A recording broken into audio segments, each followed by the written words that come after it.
Well, David Jones really has been very lacklustre over more recent times. Basically, it's been rotating sideways within a trading range between 320 and 220, and as we suggested last time, we need to get up through the upper boundary of that range before thinking in terms of a decent trend unfolding. So that box can now be ticked. As can be seen over the past few weeks, actually, we have started to see some buyers return.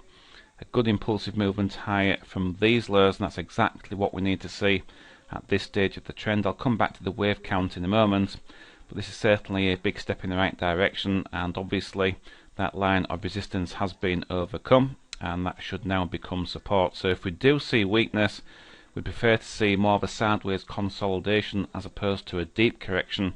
I would be concerned if we break back down into the range. Wouldn't invalidate the bullish count, but it'd certainly be far from ideal.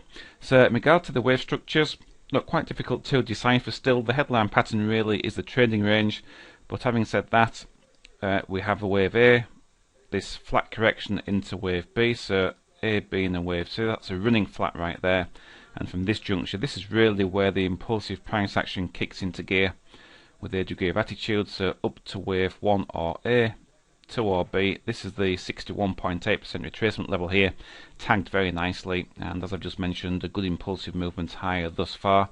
Really for me, the line in the sand, over the short term at least, is this wave equality projection just above 340. If we do see clear rejection from those highs, then it's feasible that we've actually seen an A, B and a wave C, and that will portend to another rotation down deep into this trading range. So this is a very important juncture indeed. Get up through there, and it certainly puts plenty of weight behind the bullish case, and we can look forward to something much more bullish unfolding. In fact, a multi-month trend to the upside. So just above 340, certainly a level to keep a close eye on. Now, from a more conventional pattern perspective, what we look for within trading ranges in regard to the target is the movement between the lower and upper boundaries projected from the breakout, and as we can see on the chart here, that will take us above what's actually shown and offers plenty of upside potential. So certainly from a conventional pattern perspective, we need to see this wave equality projection overcome by a substantial margin, but just be aware,